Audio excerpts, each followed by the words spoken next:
Welcome to another episode of You Are the Prize. I'm Lex. Hi, I'm Alex. How are you? I'm doing well. Yeah, the sun is coming out. We had that weird kind of marine layer this morning, Yeah, it's weird. but also I feel like I know it's gonna be a nice day when that's there. It's like, yeah, I don't know. Yeah. What's making you feel like the prize today? I had a really great weekend. I dusted the breastplate off, and I went to a red dress party in Palm Springs. And I went with two really close friends. One of them who has dressed up with me over the years, and one who hasn't, and really pushed his boundaries and his level of comfort. Yeah. And we just had a really silly, fun time. It's just fun to be a clown and like let go and remember. I remember at one point they were nervous about walking through the hotel lobby, and I just like strutted through. Yeah. I mean, you said that is when you feel you're most confident. I was just like, hey, if you got a problem, that's your problem, not mine. Yeah. Yeah, it was really fun. How many people are at this party? It was something between like 2,000 and 3,000. Oh my God. It was huge. That's awesome. And everybody really like turns it out. Yeah. It's a fundraiser, I think, for the Desert AIDS Project or something like that. Oh, nice. But it just is so fun when people come together and agree to be stupid. I totally agree. There's not enough. There's not enough There of that. isn't. No. And then there's just so much joy from it. So Yeah. I'm holding on to that through this week. Good. Yeah. I like that. Yeah. That's What about great. you? Well, I did not wear a red dress this weekend, which now I sort of regret. No, what's making me feel like the prize is a good friend of mine called me this morning early and was like, you always know what to do. Do you have 10 minutes? And I'm like, sure. It's just a nice reminder. That squirrel is at the door. Sorry, this squirrel is coming for me this morning. So weird. Taunting you? Yeah. It's, that squirrel feels like the prize in a way that it shouldn't. But my friend was just, I think we all kind of know what other people should do. Yeah. And I wish that I could, because I listened to what she was like looking for, and it's so obvious. I'm like, oh, do this, and that, like this makes sense to me. And like, and me saying it back to her gave her the like, oh yeah, okay, great. And I wish I could do that for myself more often. But it was a nice reminder that someone else sees me as someone who I know what to do. Like, I'm a good decision maker. Yeah. So, yeah, that made me feel good this morning. It was a nice way to start the day. Yeah. Well, Yeah. and the next time that you're in a situation where you need to make a decision, like, you can pull from that. You're like, Yeah. oh, yeah, I can make decisions. Yeah. Do you ever pretend that you're making a decision for your friend? No, but I think that's a great strategy. Yeah. Of like, what would I tell someone else to do? Yeah. It's so freeing because it's easy to put yourself in someone else's shoes because the risks don't seem like big risks. Sure. Because it's like, well, you're not thinking about the consequences. You're like, oh, just go. Just like lean into what feels right to you. Lean into what is gonna give you the most joy. Yeah. And like that's kind of what she was asking. She's like, how do I manage this time? I have limited, should I do X, Y, or Z? And I'm like, what if you did none of those things? And she was like, I hadn't even thought about doing none of the things. I'm like, well, you're not excited by any of them. And she was like, huh. Like, Yeah. that's the freedom. Yeah. But yeah, you can do stuff like that for yourself. And I think we don't. No. You're like, because we often feel pressure to show up as a certain thing or for people. And I think it's like, actually, you don't have to do everything. You don't have to say yes. And it's easy to tell someone else that they don't have to say yes. Yeah. It's kind of like borrowing from the observer, mentality or structure. You kind of become the observer for the person. Which is when you're at your best for yourself. Yeah. Yeah. Yeah. Oh, look at that. Well, look at that. Coming around. Yeah. Yeah. Well, who are we talking to today? Today we are talking to my wonderful friend, Carl Fudge, who I've known, we met on our first day of grad school. I apparently accosted him in an elevator, which, like, I feel like this is not the first time that a friend has said, well, we met because you were very aggressive. Which is not like the energy I think I have. Well, but are you still friends? But those are my closest friendships. Yeah. And I think that I must have felt very drawn to you. And I was like, I don't know. I think when I do feel I just go. Yeah. And anyway, so Carl and I met at Columbia in an elevator. And since then, Carl has become the founder and CEO of Presentation Mode, which is a narrative strategy and design studio that helps tech founders tell their story at the moments that matter most. And with roots at McKinsey, MIT, and IDEO, he's someone who thinks deeply about leadership, success, and the kind of culture we're creating when we chase performance over everything else.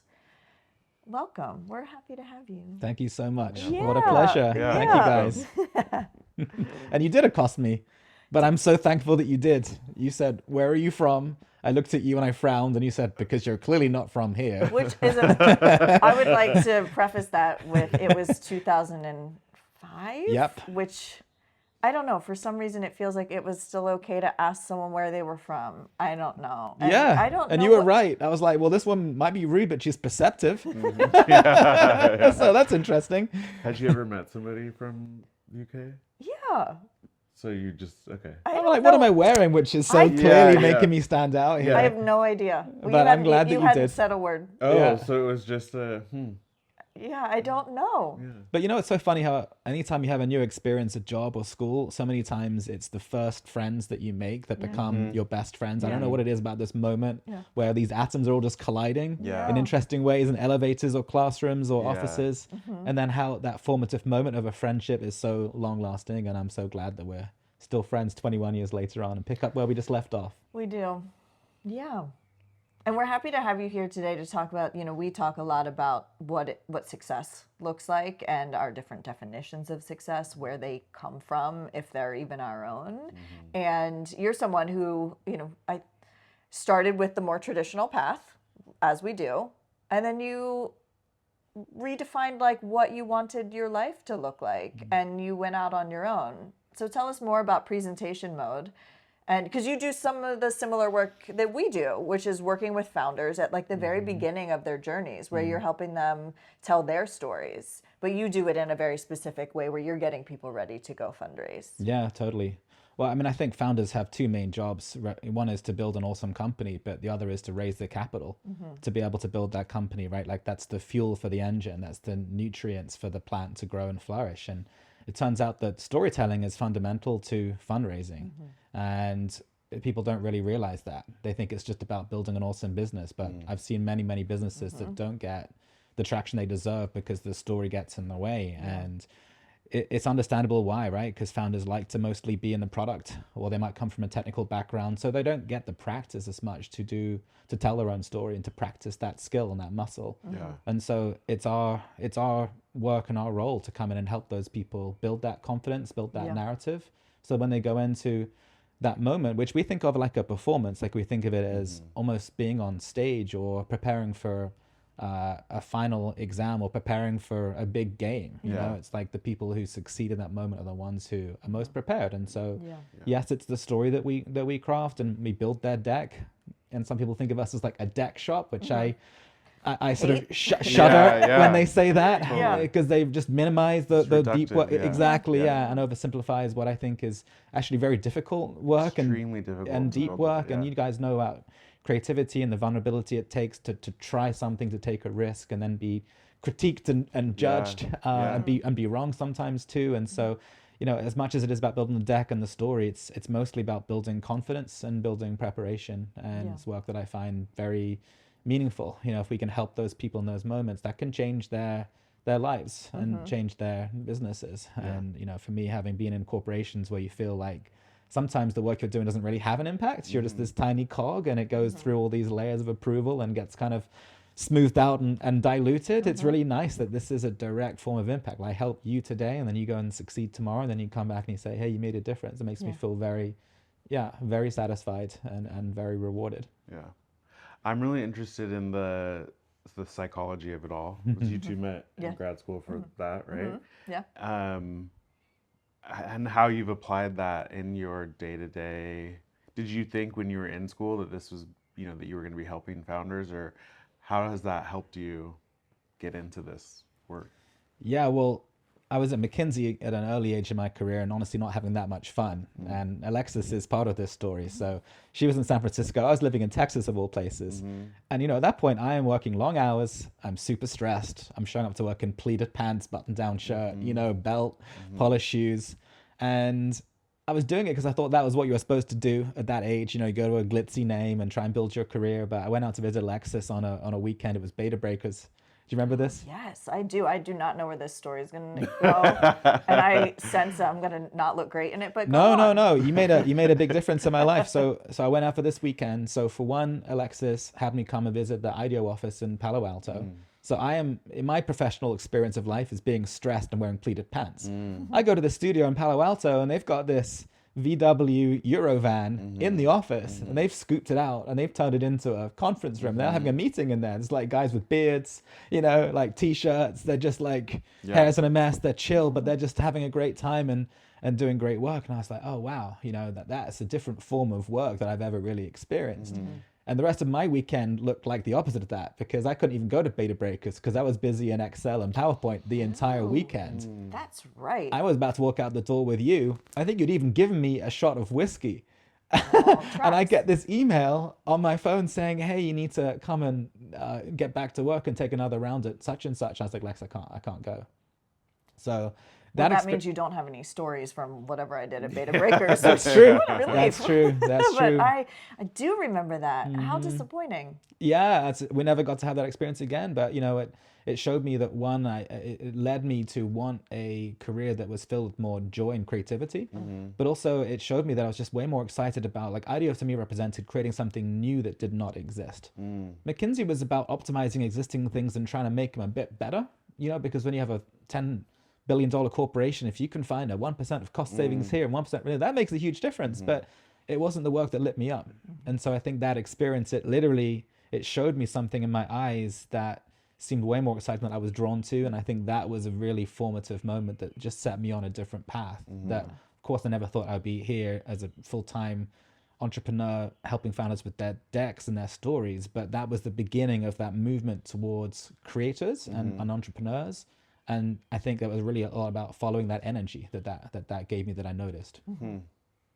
It's interesting that you do have to see things, I think, to be able to pursue them. And that's what's really important about like exposing yourself to many different things and like imagining what your life could look like.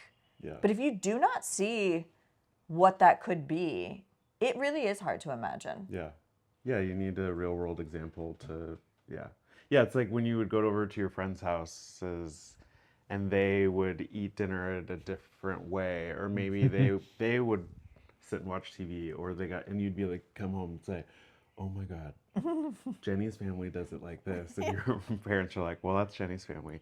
But it just opens your eyes to a different way of, I mean, I can still picture it. Yeah. I think that's what's really powerful about vision and the way that your mind stores memories. Yeah. Because I can just picture that scene, the Eurovan, and I'm like, okay, whatever's going on here, I need some of that. Yeah. And it took me a long time to get into IDEO. I applied at that time, was told no. I applied again, 2011, was told no.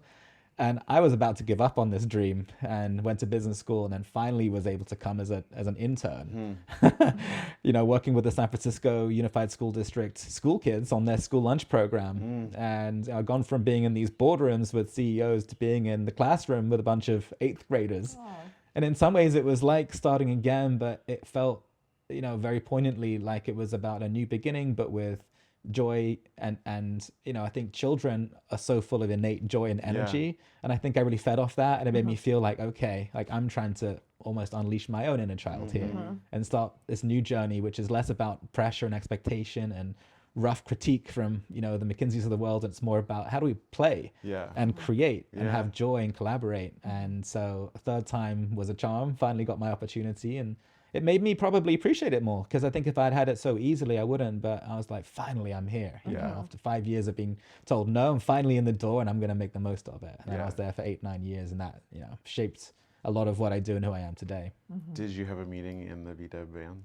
No, I never did actually, because I never did. Oh. I was only in San Francisco, and that was in Palo Alto, and they were always, stuff was always coming and going there. Like they were always, like they just had so much freedom and creativity and liberty to play and create their own office space, create their own, it was just always changing. So I don't even know how long that van lasted, but that van was a big part of my journey for some reason, stuck with me. But I think that's really interesting. Again, getting back to the psychology of it all, that something so out of place triggered something so big and creative in you. And I think there was a real heyday when agencies and companies went all out to make a space feel creative. And now you see that kind of being stripped back, and everything is sleek and clean, and it's hard to feel. It's hard to see visions outside of yourself or outside of something when you're just in a uninspiring space. So. Yeah, but I think what you said is interesting too, because IDEO wasn't like trying to create a creative space. They were just giving people freedom of permission to make it their own. Yeah. Right. Yeah. And I think that's what I learned, is giving people the space and the room and the freedom to have ideas and pursue them, even just for creativity's sake, even if there wasn't like a strong business purpose or need. Yeah. Because if you have joy at work and if you feel belonging, if you get energy from it, then you're probably going to do better work and you're probably going to stay longer and have more of an impact anyway. Yeah. And so I think IDEO really played the long game there, creating this space and this culture of belonging where you could mess around and have fun, but under the proviso that this is actually additive, to our work and our energy and our ability to collaborate. Yeah. And with joy comes better work. Yeah. So why not create the conditions for joy? Yeah.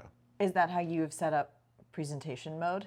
Do you try to bring that into, like, when you set out to start your own thing, did you have that in your mind of like, I want to make sure that I have I'm creating a foundation that joy and creativity can grow here? Absolutely. For a couple of reasons. One is because I have a little bit of insecurity about my own background, right? So, I have an MBA, went to McKinsey. So at IDEO, I wasn't necessarily thought of as like a creative or a creative person. And so I've had to wrestle with, do I have permission to play in that space? But I think what it's taught me is that, I have creativity in some ways, like I can create businesses or ideas. I've created these silly hats with HatGPT on, I can create experiences, I can create things, but I'm not visually creative in a traditional way, or I haven't been trained as a copywriter, right? So I haven't got these inherent skills or the training that traditionally creative people have. But what I have is the ability to but I know the power of creativity. Yeah. And I want to foster that as much as possible. And so my job is to help to create the conditions for creative people who have that actual, it's a beautiful talent. Yeah. And it's something that I respect so much because I've been around so many talented creative people, and I know I don't have that.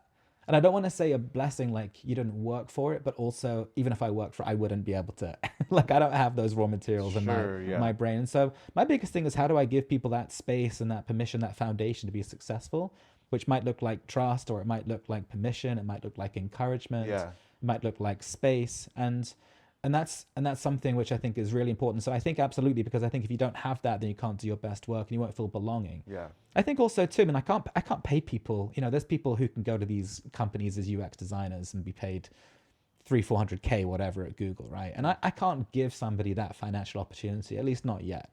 But what I can give is the opportunity to enjoy your day-to-day, to feel part of something, to feel like you're building something with high agency and high ownership, to hopefully be yourself, come in and be late, swear, talk about your dog, talk about your family, share jokes, right? Like, be human. Yeah. Thank you. And so I'm very, very aware that I cannot give people everything they might want in a career. Like, I don't have, one of my team just said the other day, they have a chip in their shoulder because they have never worked at a big name firm. I can't give you that. I can't give you the Google on your resume, but I can give you meaningful work and opportunity to grow and learn and develop and have fun along the way. Yeah. So absolutely, as I've thought about trying to grow a team and grow a company that brings high quality talent to the table, I think, what are the things I can offer, outside of money that actually matter to people? Yeah. So absolutely.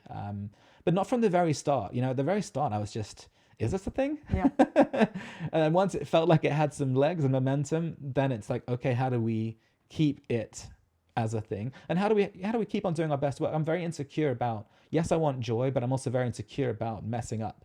Because I feel like we're so early in our journey that if we mess up, then we might be out. Like, we have got into some interesting rooms with interesting clients, and I'm so afraid of screwing up, that we might not be invited back again. And I should probably get over that and realize that humans make mistakes, no one can be perfect. But I'm trying to balance that joy with also high performance and need to deliver.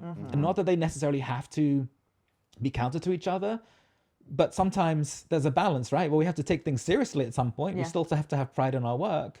But then how do we do that in a joyful way? Because I think when people are calm, then they can think more clearly and they're not inhibited. I think when you add a lot of stress and critique and you wear people down and you knock down their confidence, well, how the heck are they supposed to do their best work? Yeah. But there is this belief that like performance is serious. Like to be a high performer, you take it seriously. And there's like a tone to it that inherently sounds stressful. And I know that I do my best work when I am relaxed, when I don't feel the pressure. Sometimes I like a nice hard deadline. That is the kind of pressure that I think creatively, like you do need to have boundaries. But boundaries are not the same as stress. And I think that we've often like prized this idea that everything, if you want to be the best at something, then you need to be practicing more than anyone else. You need to be like just everything that I think about when I think of like performance, it feels like the farthest thing from joy. And we've talked about ease a lot and how when you're doing something that you're meant to do, there's an ease to it. That doesn't make it easy, but there is something Like a flow to it. Exactly. And getting into that flow, it's like that's where your top performance comes from, is when you're in that flow. And you can't get into flow when you've got this like chaotic like energy that is fueled by stress and expectation, I think. And fear. I listened to Ginny's podcast and I resonated with that a lot. Because I think I've been shaped by these two companies, and just to be really reductive about it, but McKinsey is high performance, but with high fear, I would say. IDEO is about high kindness. And there is sometimes a tolerance for a performance that isn't quite at the highest level, because there's a fear of upsetting the apple cart if you say something which comes across as mean or harsh. And I've tried to really combine the two, tried to combine the idea of high performance, because I think ultimately people want to feel that they've done their best, that they've really impressed themselves. That's how my team feels. It's like, wow, like we love feeling like, wow, we've pushed the bar up. We look back at what we were like a year ago and it's like a different conversation now. So I think people want to grow, they want to improve, they want to do great work. But like you said, I don't think you can do that when the reason for it is because you're just being whipped all the time. You're scared of screwing up. You're scared of dropping the ball, like the fear. And so I'm trying to combine the kindness of IDEO, which was a beautiful characteristic, with the desire for high quality, but without the repercussions or the punishment of maybe not quite getting there. You know, because for one, it's not just one person's fault. I mean, at McKinsey, I would feel like the finger of blame would always be pointed. And it's a little bit unfair because usually if you're working in a team with a client, there's a mixture of ingredients. It's like a sauce, or it's like a recipe. It's not just one thing. Something just got out of whack and there's probably multiple things.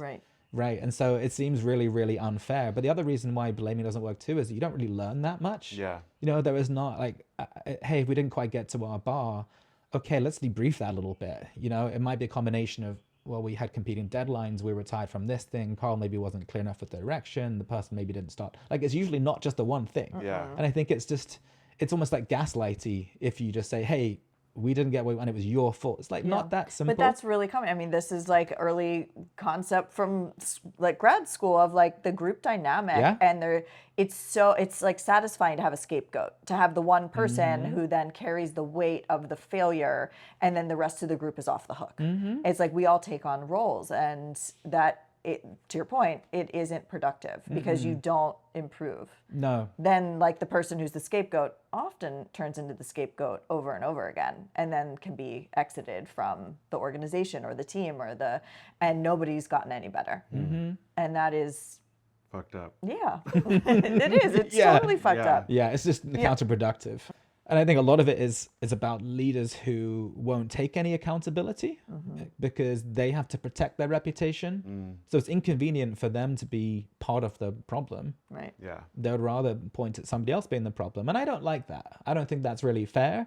A lot of the lessons that I've learned about leadership have been feeling the ramifications of really harsh leaders or leadership decisions and how that's made me feel, and being like, I don't want to feel this way again, and I don't want others to feel that way either. It just feels cruel and unfair. And I had to really unpack that for a long time. Like, why do I keep feeling so shitty about decisions I'd see in the workplace where somebody wasn't compensated the same as somebody else, even though they had the same role and level? It just seems unfair. Or, an employee of color accuses us of gaslighting them, and then we respond by just dismissing them completely, which is more gaslighting. Like, I would take these things home with me and like be enraged about these decisions. And that was, so hard for me to understand why it would be in my belly, why I would feel so deeply. And through therapy, I learned that, hey, you have these values, and when you see them being violated, that hurts you in a physical way. And so that left me with a choice. Do I keep on being in an environment that's going to make my belly feel this way, or do I try and create a new environment that hopefully makes no one's belly feel that way, mine or others? So it comes from a very visceral place, not even like an intellectual place. It's more like, hey, this you said it's fucked up. Like, you feel when something is fucked up. I think your body tells you. It does, as long as you understand, you learn to listen to your body. We talk about that a lot of like, well, what does that feel like literally inside but a lot of us have been told and taught to ignore those signals because it's inconvenient. It's not, the organization doesn't want to know how your tummy feels. That isn't like a part of their bottom line strategy. But I think that if more of us listen to that, and just what you said, like, this doesn't align with my values. This is not, I don't want to feel this way. That is a signal. Your body is telling you you're in the wrong place. You're in the wrong job. Maybe you're in the wrong relationship. You're on the wrong team. Like, learning to listen to those things sometimes can feel dangerous though, because if you then listen to it, that means you have to do something. And sometimes that thing that you have to do is to speak up, to leave, to start something new. Those are all risks, and sometimes really big ones. And so I think sometimes we want to shut down those feelings that we're having because, it's so inconvenient. I think we many times try to shut them down and quieten in them. Especially if we're in a place that has, well, how could you possibly be unhappy at this dream company, right? That everybody loves. Yes. Nike or Google or Facebook, whatever the case may be. And so I think you're told to shush that inner voice. But also I don't think that we've many times made decisions by listening to that. I don't think that feels comfortable for most people. It feels uncertain, it feels risky, it feels almost invalid. Like I should make a decision based on logic, right? Not based on how my... But that's the culture. That's like, because to make a decision based on your heart, it does, I mean, it sounds... LA. But I mean, I'm going back to you talking about not being creative in the traditional sense, but actually I'm listening to you and you're doing what I think most artists do, which is they see something in the world that's not right, or they feel compelled, or there's a gut intuition, and so they create something that mirrors that, how they feel about it.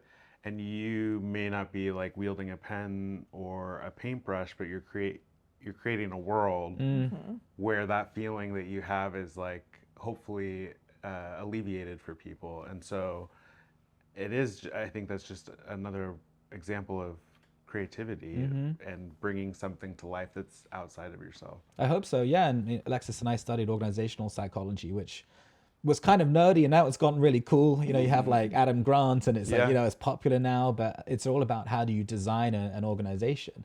How do you design an organization? You think about how people's roles are set up, and leadership and the culture and the structure. Like, these are all things that can be designed. So therefore it is an act of creativity. Most of these decisions are not necessarily designed very thoughtfully in organizations, and there's misalignment there. And that's what ends up creating friction or creating problems where you feel dissatisfied or unhappy in an organization. So it is nice to have a blank sheet of paper to design this from the ground up, and then keep on evolving it and improving as the conditions change, right? Like, we had to do a lot of process last year. We never had that before, right? Like we realized if you're going to do this well, you have to have consistency. There has to be clarity about when things are due and what that looks like.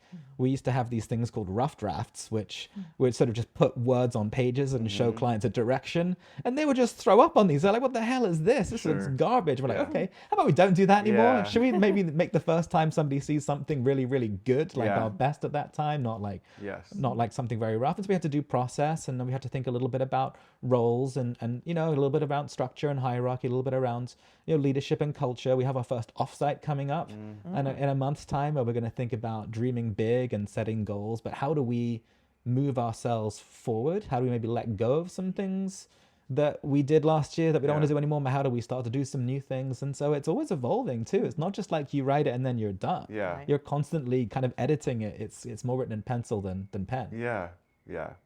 Do you are you able to pass along this kind of thinking to your founders that you're working with? A little bit. You know, I don't have that much permission to go much beyond the raise at this point in time. However, I would say that it's a very close relationship. So I'm with them for about 4 weeks, meeting with them a couple times a week. And they say to me things like, we tell you stuff that no one else knows, or we tell you stuff that not even our investors know. And your ability to create trust and safety is key to doing this work. Because if they can't feel safe around me, then they can't be honest. But if they can't be honest, then I can't do my job, because my job involves knowing what all the jigsaw puzzle pieces are, and then maybe throwing some of them out and then putting the right ones together in the right way. And so if I don't have that clarity, I can't be successful. So in the course of this relationship, there's a lot of vulnerability and honesty. And of course, in the duration of that, there are advice or wisdom or lessons passed on. But it's more about how do we really execute this story and get you prepared to do the fundraising. But I do find myself feeling much like a coach a lot of the time. You know, when I was a kid, so I'm English, right? Obviously with my accent, but I've been here for 20 years. One of the reasons why I fell in love with this country was the NBA. Like, I just loved the game of basketball. And obviously being 5'11" and white, I probably wasn't going to be in the NBA, but I wanted to be a coach. That was what I wanted to do. And so anytime there's a basketball movie about coaching, like Coach Carter or whatever the case, I like love that stuff. And so I think I've always wanted to be a coach of a team. And now I feel like more of a coach of a person, where it's about building their confidence up. Because again, this fundraising stuff is hard and lonely. You get a lot of no's, you get a lot of rejection. And if these people, and they have to always kind of be perfect, these founders, they have to have all the answers, and they have to have the inspiring vision all the time. And so a lot of what I'm doing is to help them find their inner truth, asking questions that lead to breakthroughs, which is sort of what therapy can feel like, that question has unlocked some thinking in my mind. I'm like, bingo, like, got it. I couldn't write your story, but you can help me write it if you can unlock these little thoughts and nuggets. And so that's how I operate as a coach. But it's mostly around the story, but it sometimes goes beyond that too, because I think ultimately they need to feel really confident in themselves. And a lot of times they don't. They have a little bit of insecurity in investing and fundraising. It's about sales. You want to feel if you're an investor, you want to feel really good about your decision. So you got to feel a sense of confidence from the founder that they have high conviction in what they're doing. Otherwise, you won't have high conviction in putting a check into their business. Yeah, I mean, I've worked with a number of founders, and you can feel it, if they are ready to have those conversations. And it is so interesting, the self-belief that really determines whether or not they will, that it will work for them. Because there are so many ideas and so many products and even great stories. But they're investing in that person. 100%. And to get that person to really feel that they are the only person who could have brought this to life, and that investor is going to miss out on something if they don't get in on it. Like that is high pressure. I mean, talk about performance. And I'm curious if like the joy aspect. So that's the way that like you run your business. But as you're like, do you help those founders kind of like embody what those businesses are that they're selling? And is there an element of like, okay, they did this because like they are bringing something to life. Like there has to be, I would imagine, a joy to that, like the creation aspect of that, of like, like how do they bring that feeling? Because to me, if I were an investor, I'd want to invest in the person who loves what they're doing. you know, and really has like this, yeah, joy around it of like, it isn't just the performance or the pressure, because long term you have to love what you're doing to the point of like the flow and the like the ease that comes with it, because you are doing what you're kind of, you feel that you're meant to be doing. Like, how do they get that across? Is that, do you build that into their stories? Do you help them really feel that? Absolutely. I say there's no perfect story, but there is the perfect story for you as the founder. And so, you know, and in the design process, some of it is iterative, right? So we are sometimes exploring different narrative arcs or different angles or different positions. And we're trying to find the one that feels right based on which one's going to resonate with investors, on which one the founder feels authentically able to deliver, like feels right. And I don't force people to say anything that they don't feel to their core is true. But I want them to really find their truth and then to say it and stand behind it, right? And sometimes that means being very vulnerable. You know, we've had founders who have come through difficult situations in their life. One person was working in the substance use disorder space, addiction space. They themselves have been in recovery for a long time, and they've felt what this system is like. They felt how the system demonizes people, treats people like criminals, doesn't give them the right treatment, doesn't allow them to rebuild their life and succeed.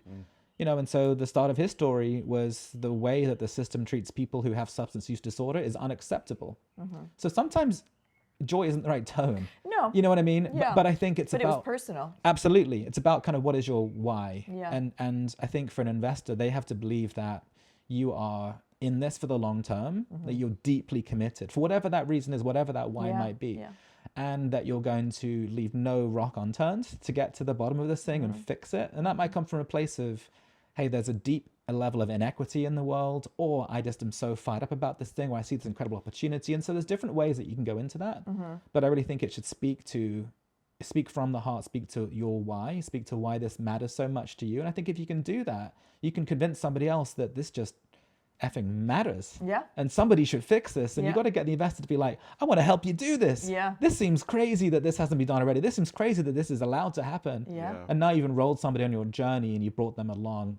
And that's what you want that pitch to do, is to really build that belief and that conviction and enroll somebody, make not just your goal, your pursuit, but theirs as well, a shared pursuit. Yeah, it's a human connection. Exactly. Where they feel it, right? Yeah, and there's so much emotion to this too. I think that's what's not talked about, is like people think that there's this perfect 10-slide deck. You're on LinkedIn, like, here is and it's so logical. It's like problem, solution, traction. It's like, where is the room for emotion and authenticity? Right. And who is the person who's doing this, and why are they doing it? And that is what will drive it long term. Absolutely. Some of our investors, they back the founder way more than the business or the market, because those things can change. And there's a million examples of companies like Slack, for example, that started off doing something totally random. Like, I think it was gaming maybe. And then they were using this messaging app as they were building their company, and they're like, oh wait, maybe this messaging app should be the company. Well, and so if you can back the right person, you're probably more likely to end up in a successful outcome anyway, whether they're smart, resilient, and good to work with. Can they build a vision and get people to follow them? And so, yeah, you're absolutely trying to prop up that founder and give them the platform to show that they are a credible, investable person, regardless of what the business is. Have you ever had someone who really has a great story, has all the ingredients, but they don't seem to embody it or believe enough in themselves? 100%. I think founders are glamorized. I think we mostly talk about the ones on the covers of Forbes and the ones who are 30 under 30 and the ones who are billionaires. And that's very much the exception, not the rule, right? Like, I don't know why that's the only story that's told, but it's hard, it's uncertain. People have taken huge risks. You know, they've left corporate jobs, they've pursued these, and it's not an overnight success, might be taking years. And so there's a lot of uncertainty and doubt, for sure. And a lot of our founders tend to be more technical. You know, they're a little bit maybe shy, like their comfort zone is code. You know, they're like, I don't know how to do this. I don't feel like comfortable doing this. This is not my jam, right? But you know, our opportunity is to help them make it their jam, build those skills. I couldn't code an AI app. Right. You know, I'm totally impressed by what you do, but this is the skill that we have. And so there was recently this guy, he does this security, AI security app. The idea that AI isn't just being used by the good guys, AI is being used by the bad guys too.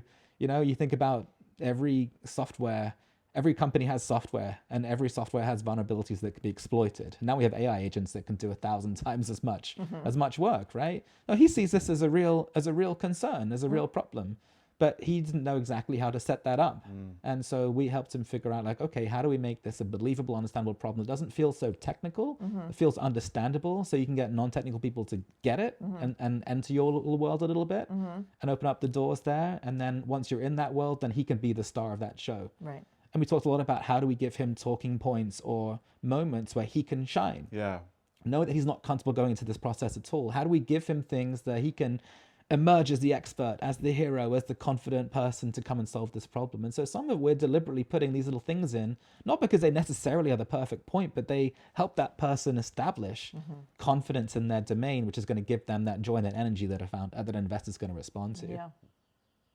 Do you take any of your founders through any exercises that pulls this out of them? And if it's like proprietary or whatever. No, not at all. Yeah, I'm just curious, like, you know, because we have coached people and it's yeah, anyway, yeah. Do you have any tips or tricks to like get a founder to start thinking about what it is within them that's driving all this? I wish I had some cool proprietary tools or tips. Yeah. A lot of it comes from my experience and background doing design research, going to people's homes and creating interview guides where you come up with some open questions that are going to help get to the bottom of why somebody uses a certain detergent or has a certain healthcare routine or uses certain financial apps, right? We want to really kind of get to the bottom of stuff. And so the first session is always a workshop where they pitch their current deck and their current story. We just ask a lot of whys, just a lot of follow-ups. Yeah. So, okay, but why do you say that? But like, what's important about that? And who should, okay, then after the fifth one, we're like, oh, okay, now we've unlocked something. And that thing which was so buried, our job is to oftentimes surface it. Yeah. So we'll do a lot of that, asking questions and having dialogue. And it's interesting because a lot of times we've created nothing, but after an hour or two, they're like, oh, I feel really good right now. Because they've got things which were buried deeply in their brain they've never said before. They've got them out and they verbalized them. And now we start to see like, that's gold. Yeah. That's interesting. That's a good thread to pull on. So a lot of it's open questions and a sort of really research-oriented method. And then we do little things like, we have this write it right now exercise. We just give them 5 stickies. We're like, forget everything that you know about this stuff because they all know too much. And that's a lot of times the problem is what are the things that you actually say and don't say. And so we say, imagine you only had 5 minutes with an investor and you only had 5 sentences. You've got 5 minutes to write what those are right now. Go. Yeah. And then they just stop overthinking stuff. Then they surface like, I don't know, huge opportunity, like needed right now. Regulations changing massively. Like AI has caused this like huge shift, and there's no one who's like filling this gap. And like we have this incredible team and solution. It's like, well, that's the pitch then. Yeah. kind of sounds pretty good, right? Yeah. And so we do some things which get them to think deeper and unravel these layers, and we do these things to help them think more quickly and try and forget the depth so they can surface the things that are most important. So we have some little tricks like that. But like I said, it's about trying to surface those jigsaw puzzle pieces. And then our job is really the editor, right? You know, you guys know about storytelling. You know how editing and production is so important. So they might give us the raw material, but you don't make a movie or write a book with every single word. Sure. You have to put it together in the right flow, in the right order. You have to build tension. You have to build an arc. You have to say, hey, this is interesting, but maybe put that in the appendix. Maybe have that be a question they ask. You don't have to tell everybody everything. They're not going to remember it all. Then you got to have some economy of information because otherwise it's drinking from a fire hose. And so, those are the kind of things that's the conversation that we're having. But they love the Q&A. No, it helps them prepare. They're like, we haven't even got a deck, but I feel like I've got the story in my head now. Yeah. And I feel prepared for any question an investor's going to ask me because Carl already asked me. Yeah. And now I've thought about it, you know? Yeah. I think there's also something I can imagine in that process that is actually very emotional for them. And when you are so deep in the work, so often it's like how you feel about any of it is so buried behind all of the things that you're doing. And the doing gets in front of and I think in the way of why did you do this in the first place? Which is often an emotional thing. And Totally. And it's a human thing. And like your why is usually a human thing, isn't it? I think so. You know, and it also can be very commercially driven still. Yeah. But, you know, for example, we just worked with this guy who he's in the fintech space. And if you guys know anything about how payments work, you have these big dominant companies like Visa and MasterCard that are basically monopolies that basically set the price. And every time you swipe a card, somebody's paying them 2% for not really that much value. And you might look at that and say, well, this is insane. This is a monopoly. This is unfair. Like all these merchants and consumers are basically being ripped off and all this value taken, and someone should fix this. And that's a little bit of a financial and capitalism driven story, but somebody has seen something which feels unfair and inefficient, and they personally feel empowered to go and solve it. So it can be very emotional, like the person who is in recovery, but it can also be emotional about something very logical and financial, like this payment stack. That affects all of us. Absolutely does. Right. Yeah, especially when you think about how all these small businesses, they're actually the ones who they're the ones who are taxed the most. Yeah. Amazon pays the least. Of course. Your mom and pop shop down the street pays the most. Yeah. That's crazy. Yeah. It should be the other way around. So I do think that bringing some emotion and the logic, how do you bring both? That's really the art. How do you lay out the case that this is an investable business, but lay out the case too that it matters, and this change in the world that we're proposing needs to happen urgently, is important. Yeah. To me, this all seems very creative. I would challenge you to think of yourself. Reframe This it. is my insecurity for sure. Is around I think a lot of people have an insecurity around creativity. And I didn't go to art school, or I don't have the training, but there is so much of life that is problem solving, and the best kind of problem solving is creative. And it's it isn't just a discipline. Creativity is not just something that it's a way of thinking. And I would challenge you to embrace that, because everything that you've described is creativity. Yeah. No, I mean, I'm insecure about this. I wish I wasn't, but we're all on these journeys, right? And kind of challenging these narratives that we hold about ourselves that are holding us back. And this is one. I mean, I remember being at a birthday dinner, and I remember somebody saying, are you a creative? And somebody scoffing at that. They're like, because it's like, you have an MBA. Like, what are you talking about? You're at McKinsey. Like, you don't get to claim that. You don't get to be something like that. And so I've got these little sort of moments in my life. But Was that person that scoffed at you creative? No. Oh, fuck them. No, absolutely. Yeah. But it's also, it's about that, but it's also about respect. It's also about me not wanting to claim something that I don't deserve as well. I want to still, like, the people on my team who are beautiful visual designers or create beautiful brands, like, I don't want to steal that. I want to also give them. Carl, we got to work on this. Yeah. Because there's a huge level of creativity that's involved in orchestration and being able to, like you said, put the puzzle pieces together and understand that when you mix, red and yellow, you get orange. And somebody who's red might just be staying in their red, and somebody who's yellow is, but you are coming at it from a higher level and saying, actually, if you put these together, you're going to create something that's totally different. So you're very creative. Thank you, my friend. Yes. Thank you. Yeah, we have to work on owning that. Thank you. Yeah. I mean, I think some of the most creative people in the world are people who understand how to put things together, and they may not be the musician, but producers are often, it's like the music wouldn't exist without them. Yeah. And I think that if you could challenge yourself to think of creativity and the vision that you're bringing, vision itself is a creative way of thinking. And sure, you may not be a graphic designer or a copywriter, but there are so many versions of creativity, and Thank you. Yeah. No, this is really, really nice. Good. You've given me something that I'm going to take away. I hope so. Yeah. For sure. I mean, like we were talking when we started, sometimes you need people to be the observer for you. And you can't not be creative. Like you're pulling things out of people and crafting a story for them, and it might not be you wielding the pencil, but I think even just knowing the questions to ask and being able to project a vision outside of yourself is inherently good. And to feel, I think to be comfortable with feeling when something is right or not, or when somebody isn't able to deliver or not, or isn't able to speak truthfully or not. Yeah. Like, I have deep emotion and empathy with these people, sometimes too much, where I take these things home. But, a lot of times we are really just trying to help these people get over a difficult moment. Yeah. So we need courage to do our job, but we also need to help them find their own courage too. And I think courage and creativity go hand in hand, because creativity is so vulnerable to do something new that hasn't been done. Yeah. Yes. You know, I'm still fighting to prove that this company I'm building deserves to be here. You know, you guys are just a deck shop. No, we are doing narrative Who are strategy. these people saying these know. Oh, a lot of things to people. you? A lot of people. Yeah. But I think also maybe I thrive on proving people wrong too. So maybe I hold on to some So of you're these. listening to Maybe. what those Yeah. little comments Maybe a little and letting bit. them be fuel for you. Maybe a and maybe little that's bit. fine, but A little bit. Yeah. But also I think a deck is the thing that you get at the end. So it is true that we are creating the deck. The truth is, though, that to do a really awesome deck means you have to do an awesome story. To have an awesome story requires a level of intelligence, problem solving, creativity, putting the work in, trying it different ways and seeing if they're right, and failing sometimes and starting again or pivoting, right? And so that's what's really hard about this that I think isn't really understood. It's just that I've had a hard time positioning our company because narrative strategy sounds abstract.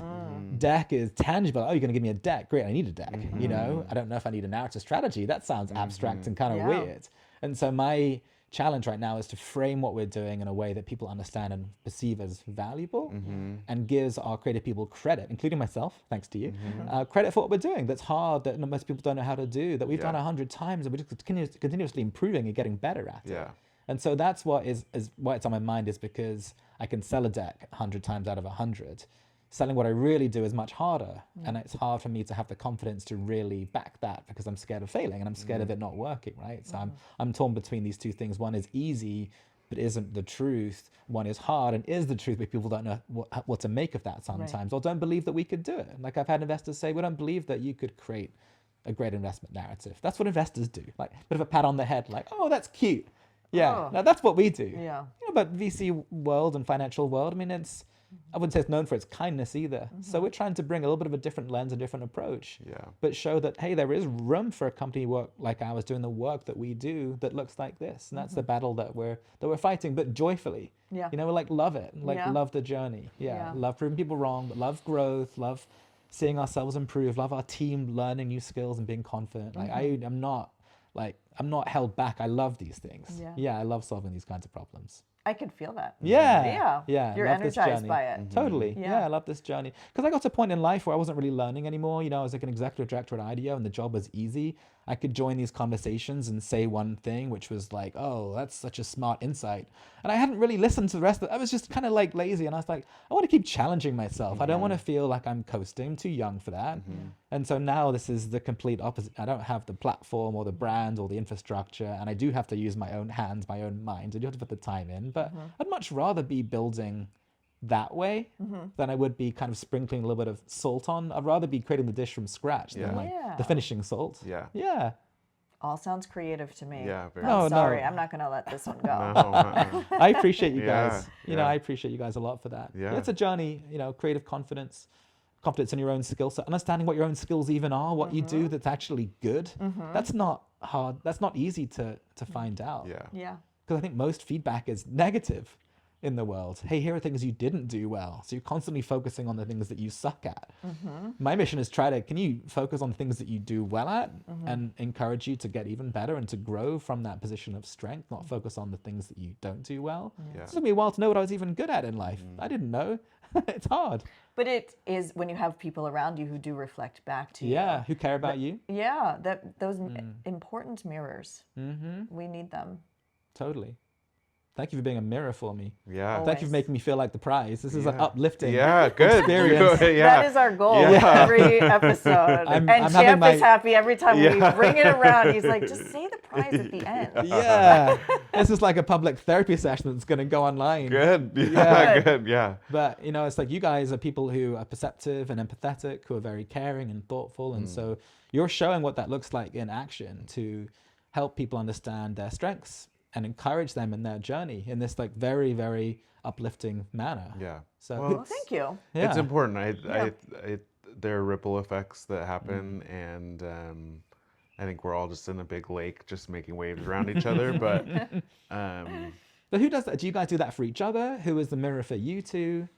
And we do. I think we yeah. absolutely do for each other. But I think we're both very lucky that we have so many great friends in our lives who see us. Yeah. And we let see us. Yeah.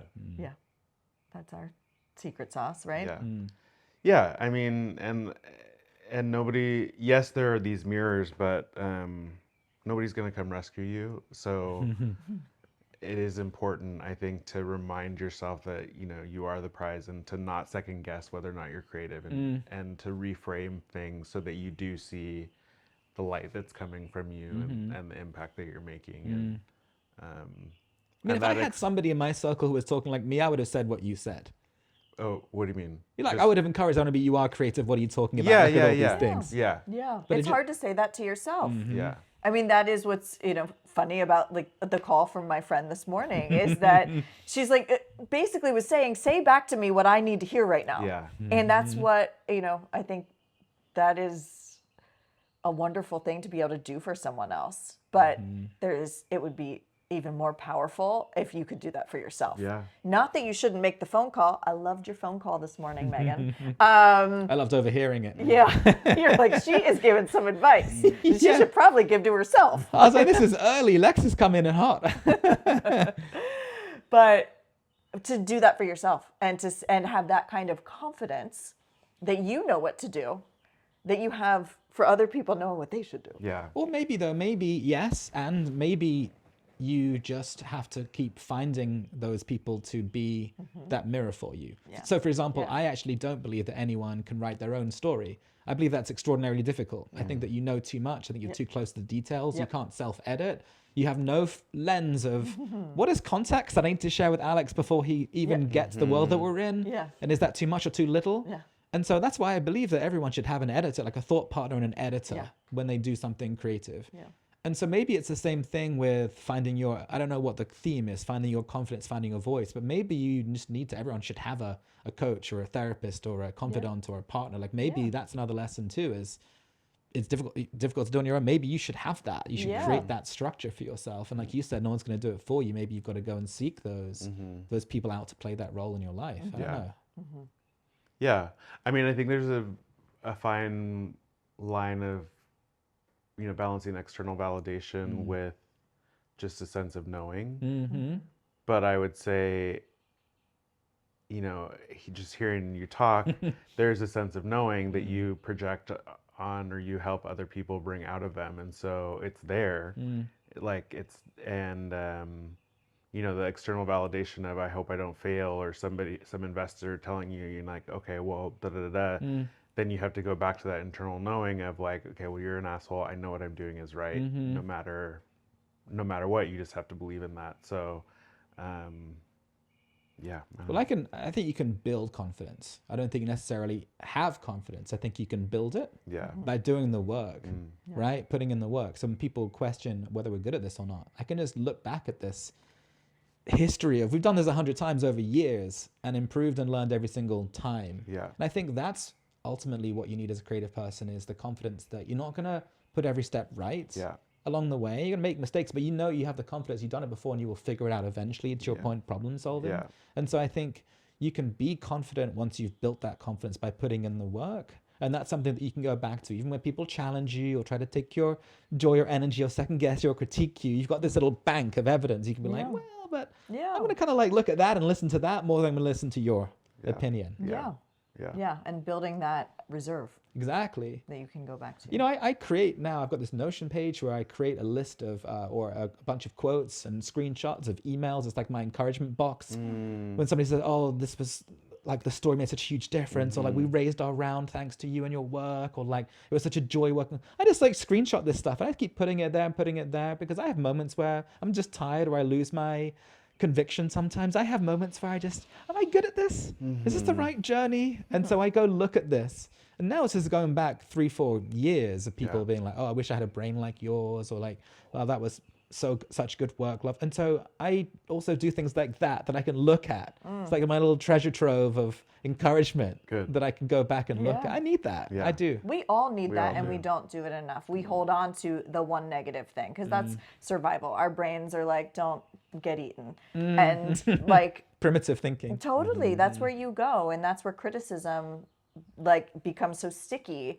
But if you can combat that with your own library of times that you were killing it. Totally. I think that is powerful. And it's still in you. Yeah. Hasn't gone anywhere. It's still there.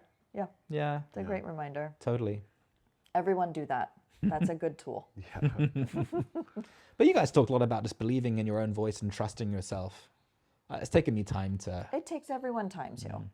I don't think anyone just shows up, or like the worst people trust their own voice too much. But I think that there's like the healthy balance of knowing who you are and what you're good at, but it takes practice and it takes reminders, and none of us get it right all the time. And it is just a journey. Yeah, I'm so glad that you came and had this conversation, and also selfishly glad that you had a little bit of a realization with us on the couch. Be sure to like and subscribe, listen to us wherever you get your podcasts. We're on YouTube. You can also find us on Instagram at youaretheprize_pod and on TikTok at youaretheprize_pod. We'll see you next week. Thank you. Bye. Thanks for joining us on another episode of You Are the Prize. Until next time, go do something that feels like you. And we hope that means liking and subscribing. Find us on Instagram, TikTok, and YouTube. And don't forget to check out our other episodes wherever you get your podcasts. This has been a Studio Stab production in collaboration with the Champ Effect and Alt Entertainment. Original music by Scott Martin.